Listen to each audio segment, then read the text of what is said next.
India Budget 2021. Presented by MRF ZLX. You can bet on it. Powered by LIC, हर पल आपके साथ. Co-powered by Cred. Download the app. All new Nissan Magnite. Ignite your charisma.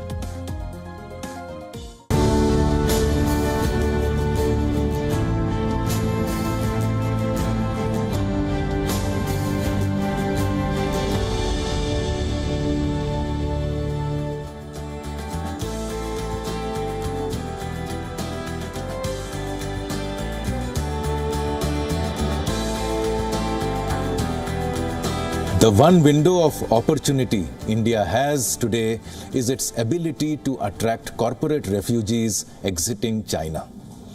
And Budget 2021 could provide the first steps in that direction. What can the government do to tell global companies to shift their base to India? How can India be a top investment destination? I am Gautam Chikermane, Vice President at Observer Research Foundation, and welcome to another episode of India Budget 2021. Today we have with us Andrew K.P. Leung, International and Independent Strategist. Andrew is joining us from Hong Kong. We also have Mr. C.M. Vasudev, former Finance Secretary, joining us from Noida. Rishi Agrawal, co-founder and CEO at Avantis RegTech, joining us from Pune. And finally, Dr. Premesha Saha, Associate Fellow at Observer Research Foundation, joining us from Kolkata. Welcome, everybody. I'll start with you, Mr. Vasudev. There are these talks about how, because of pressures from the United States and restrictions that are being placed, a whole lot of companies, US companies and global companies, global investors are exiting China and looking at newer places to set up their bases. This provides India a much-needed opportunity. This comes at a time when our economy is expected to contract, although now it should begin to change. But how do we get these corporate investors into India rather than, let us say, competing nations such as Vietnam?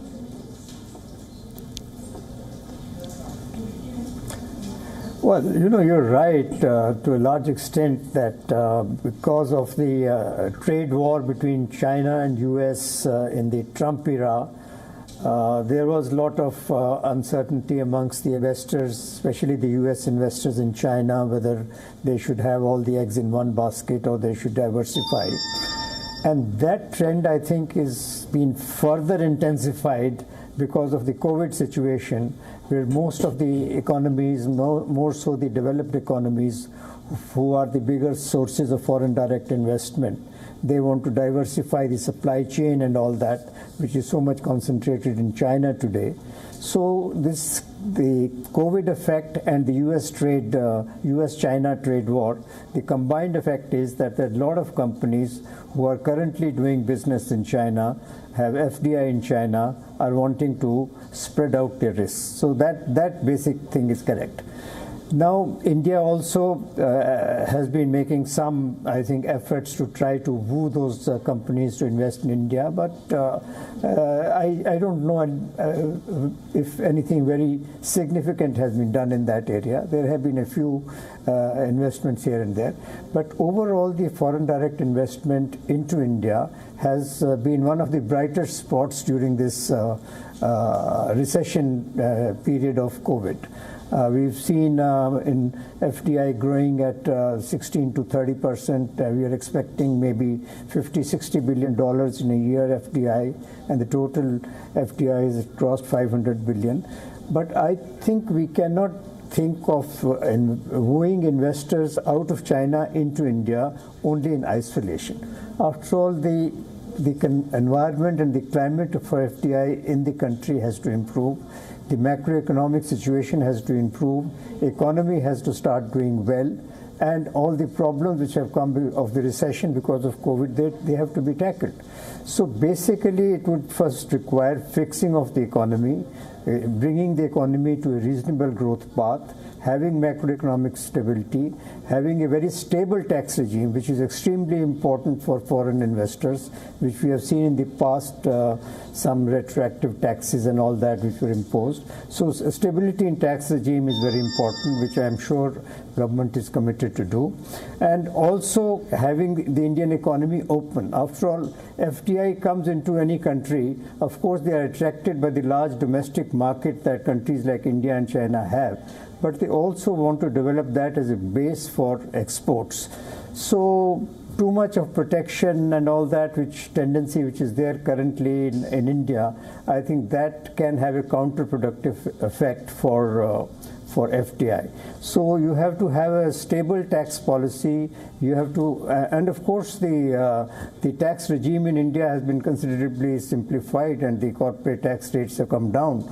So there are other incentives which have been given for that. So there is a good possibility for India to be able to attract this investment. What would you say is lagging then? You see, taxes have been rationalized, the GST is in place, the intention by various states to attract investments into their geographies is clear. Everybody is going out of their way to attract investors. Where is the hurdle? Correct. Where is the hurdle? One of the major problem is land acquisition. I think the land laws in India still, which in 2015 government tried to simplify, but conversion of agricultural or rural land into industrial or urban land, it is becoming so complex, and acquiring land, and most of these manufacturing sector with big companies require a lot of land. It's not a service sector type of an IT business which you can do in a building. But if you have to have large manufacturing plants for automobiles or any other sectors, you require a lot of land. So government needs to fix the policy with regard to land acquisition or availability of land for new businesses, which is one of the biggest constraints today. The government, this present government did try to do something in 2015, but there was not enough political appetite to do that. So that is one big hurdle which still remains to be crossed. Thank you, Mr. Vasudev. And land has been a hurdle, remains a hurdle. Dr. Pramesha Saha, I come to you now. How do you see this? India is sitting almost as though it's inviting opportunities, but opportunities are going to Vietnam and some other places. Why aren't these opportunities coming into India? What's your analysis on this subject?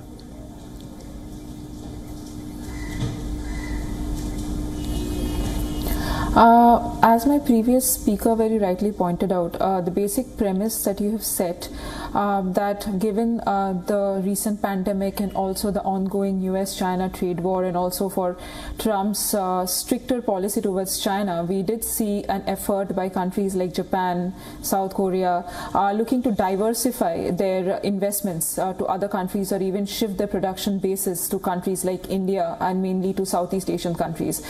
To answer to your question as to why Vietnam has been a preferred location, Vietnam over the years has evolved in a big way.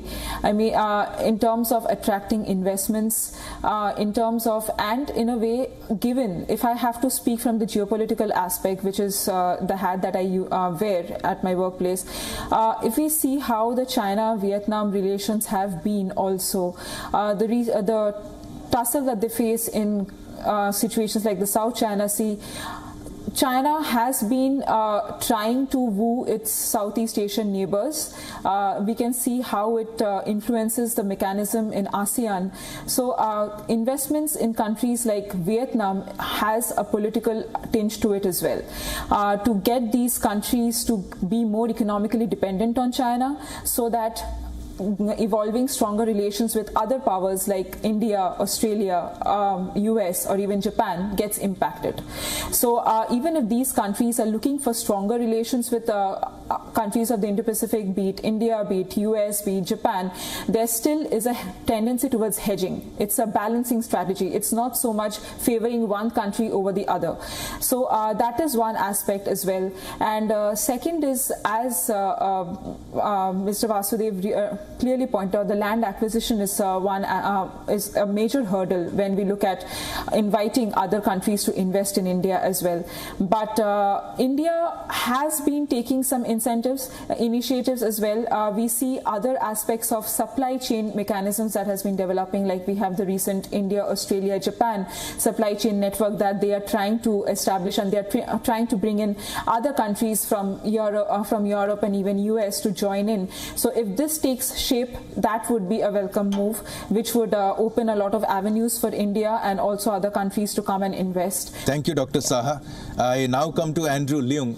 Andrew Leung, how do you see this change that's happening? You are sitting very close to China. Are you watching this transfer of companies to other countries? Do you think this trend will stay? Because China also has been trying to retain the companies that exist out there and in fact attract more companies. But given that there is a changing geopolitical and geoeconomic situation led by the US, of course, do you think that will change? One more point here.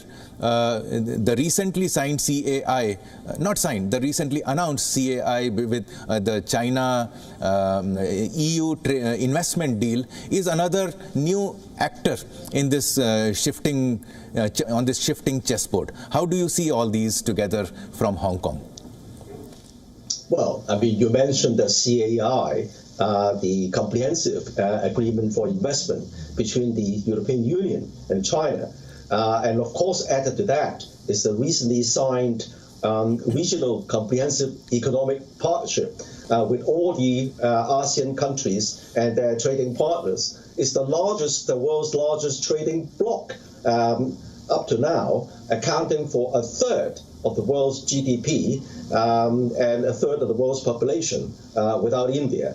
And of course, with these agreements signed, it makes easier for the members of these agreements, either between China and EU or China and the ASEAN countries and their trading partners, to trade with one another, because there will be eventually tariff-free. So there's an advantage there for certain countries not to move away from China entirely, and not necessarily to India, but to the partners of these agreements. Now, the second thing we have got to bear in mind is that a lot of the companies, Western companies in China, they're not there just for export. They're there for the Chinese market.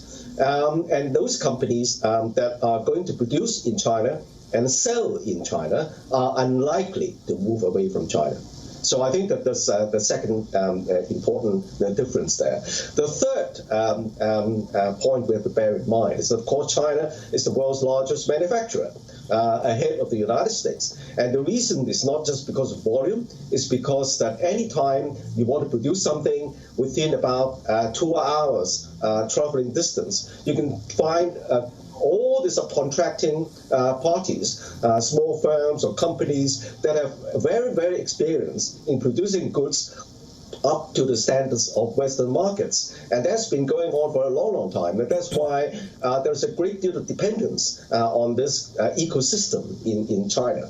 Now, what I'm saying is that naturally there are some companies which may move to India, but as pointed out by a colleague just now, there are lots of problems which need to be overcome first. Firstly, I would put the inefficient infrastructure. If you are manufacturing in a big way, you may not be able to get all your stuff in one place, and then moving goods or moving components from one part of India to another takes days, if not weeks. Or even many weeks, apart from the kind of systems and the red tape is still there. And of course, it's very difficult to fire people in India compared with a place like China. So I think that there are lots of important differences between the China market and India. As for geopolitics, I think that Biden is unlikely to be easy on China. So there's going to be a continuing pushback. But I think there's a big difference between Biden and Trump.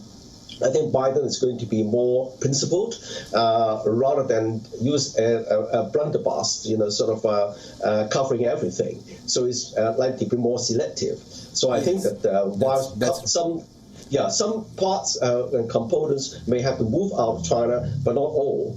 So we do need to then wait for 1 quarter to see how Biden's policies shape up with respect to China. For instance, Huawei, will he allow or will he continue to ban Huawei? And as a result, what EU will also do. I'll come back to you, Mr. Leung. Let me come to Rishi Agrawal now. Rishi, all the experts have spoken from at a very 30,000 feet level, and you are the person who works with companies at a very ground level in the areas of compliances, filings, laws, and so on. How do you see, what changes do we need to see, and which parts of them can come in the budget that can make India an attractive destination? So, Gautam, India needs to deal with its problem of regulatory cholesterol if we have to attract China refugees. As I work closely with various departments of central and state government, I see there is great intention. But just having intention is not enough. The intention has to be matched with expeditious action. Now, let us understand what does it take to set up a company in India today, and how many different licenses and registrations are required. Imagine you are setting up a company with only one manufacturing plant in one state. You require as many as 70 different licenses and registrations across central, state, and local laws. These are under labor laws, environment, health, and safety laws, finance and tax laws. These include entity level setup, land allotment, registrations, environment clearances, fire NOCs, construction permits, factory license, and so on. A lot of these require paper-based filings, physically being made at various departmental levels. Getting it in one shot is almost next to impossible. Multiple visits to the departments are required. You will need to work with as many as 10 to 12 consultants in order to get these going. Each one of these consultants will liaise with the government department and will cost you about 2 to 10 lakhs. Many of these licenses are interdependent. You can't apply for one license without getting another license. Many of them will require close coordination because physical inspection will come into being. All of these can take as many as 3 months to a year in order to line up all your ducks to even start construction. So one related question, Rishi, are these union hurdles or are these hurdles at the state and city level? So, Gautam, it's a combination of factors. Almost 40% of these laws are at the central level, but many subjects in India, including land and labor, are either concurrent or on the state list. So states will have to participate in this exercise. We are seeing that certain states are doing a better job in creating an ecosystem to attract investments. So the answer is it's a combination of central and state. Thank you. Mr. Vasudev, I lean on your tremendous experience as an administrator.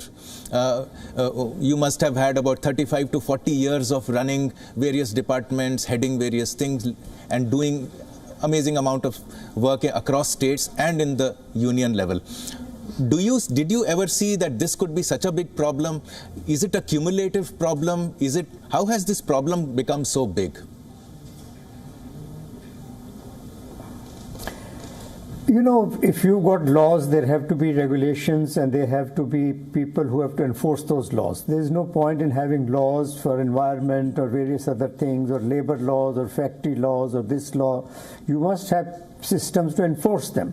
So the point that is being made is quite valid, that of course these laws are there and there are people and inspectors and others regulatory requirements to ensure that those laws are enforced and implemented, and they should be simplified and there should be no corruption and all that. But I think since we are talking about large companies migrating from China to other countries, I would frankly feel that for them, this time may not be such a big maze. I think I want to make a slightly different point. You know, when big companies go to countries like China or they want to come to India and all that, it is a combination of factors. One is, of course, cheaper labor. In the case of China, it was a cheaper, very good infrastructure.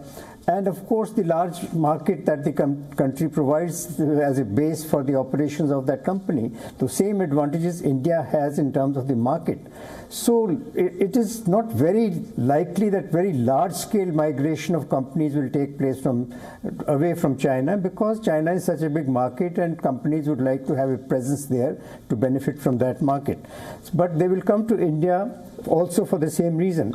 But to compete with China in that sense, we have to provide better infrastructure, we have to provide better labor, we have to provide better labor laws, and land we have already discussed, law and order, work ethics. These are all combination of things which lie in the domain of the states. Why some states are more attractive for an investment, like Tamil Nadu or Karnataka or Andhra or some other states in the south? Because they want better work ethics, the labor is better, law and order is better. So these are things which attract. So I think every state government has to do that, and the special economic zones which have been set up have to be made more effective and more efficient for attracting these companies. It is not an easy task. It's not as if large number of companies are waiting to migrate from China and we just need to lay down a red carpet to attract them. It won't happen that way. Thank you, Mr. Vasudev. Mr. Leung, back to you. Rishi mentioned that it could take as much as 2.5 to 3 years for a company to between planning an investment and getting ready with the plant, etc. What are the comparative numbers that you have in China? Well, I would say weeks. If maximum is a couple of months max. And for certain cities, it could be done within a week, like Shenzhen, for example. But I think that the average is you can get it done within a month or two max. So there's a big difference there. But there was another thing I mentioned earlier is the kind of supply chain. Because we produce something, it's not as if like a piece of clothing or T-shirt. It's not that simple. But you're producing products that have got many different hundreds of components. And then the latest research shows that there is a great dependence on these intermediate parts and components on China. For example, amongst the ASEAN countries, even though some parts operations are moving away from China, but there is a greater dependence on this ecosystem of parts and components. And you just can't replace, the hundreds and perhaps millions of these across the industrial sector. Now, you mentioned Huawei. Of course, there is a pushback on Huawei on all fronts, on national security grounds. But then the pushback is not based on origin. So even if Huawei is relocated to other countries like India, it will still be banned by the United States. But I think the major problem for Huawei is not so much where it's produced, it's the access to certain parts and components. So no matter where these parts and components, these small chips are, highly high-tech chips, well, no matter where they are, they would be banned. So even in India, the operation moving to India, the operation cannot access to this supply of these high-tech chips. I'll move to Rishi. Rishi, now you've heard everybody, you've heard the geopolitics, you've heard the processes. Tell us 3 things that this budget can deliver on attracting investment. Just 3 things. Sure. So, Gautam, the first thing that this budget needs to do is allocate funds for creation of a National Compliance Commission, which should basically identify all ambiguities, duplications, redundancies, and overlaps between various laws, which are plentiful in India. And I believe from our experience, the number of regulations can come down by almost 50%. So the budget should put the money where its mouth is and make sure that a compliance commission is constituted. Second, we have seen digitization has picked up extensively in India. We are now doing about 2 billion transactions a month on digital payments. We need to use this as a strategic competitive advantage. Government needs to get into a mission mode, allocate funds to digitize the government at every level so that every interaction between the government and the entrepreneur can become digital. That basically means all licensing, registrations, and everything else, including returns, registers, challans, can all be done, including inspections, digitally. That should be the second one. Third, the government should, continuing the digital agenda, create something called a universal enterprise number. A typical corporate, Gautam, in India has as many as 20 different identities, like a PF number, different from a ESI number, different from a TAN, PAN, SIN numbers, and so on. There is no single profile of a corporate in India for governance, for credit, and so on. Government needs to allocate funds in order to create a public utility along the lines of UIADI, which will actually create universal enterprise number for a single profile and couple that with an enterprise digital locker so that all the documents issued by government are consigned in a digital locker so that all this paperwork can come down. Thank you, Rishi. Now, I just want to take you up on it because we just have a minute left. Can you illustrate how permissions will become faster because of the processes that you have recommended? Yes, absolutely. So the application, Gautam, instead of a physical application with about 300 different pages, and I'm not even kidding you, a typical application goes with about 300 pages in a folder, self-attested in some cases, notarized in some cases. It takes days to put such an application together. It is submitted in most cases to the department physically. Now imagine all why will digitization solve this, given that the input will remain the same, only the paper will turn into digits? How will that make it faster? Because now there is a date and time stamp, Gautam. There will be transparency, accountability at the departmental level. There will be automatic service levels for granting of a license, so that any person will not be able to hide behind the fact that, oh, I didn't receive a paperwork and so on and so forth. There will be a lot of transparency and accountability in government systems. There will be a deemed approval process which will be built into this digital, so that there is accountability on the side of government, which today is missing because of a lot of paperwork. Thank you. Thank you very much, Rishi. We are out of time. Thank you, Mr. Vasudev, Mr. Leung, Mr. Agrawal, and Dr. Saha. It's been a great discussion. And with this, we have come to the end of WION's week-long special broadcast on India Budget 2021. I am Gautam Chikermane, Vice President of Observer Research Foundation. Thank you for watching. Goodbye.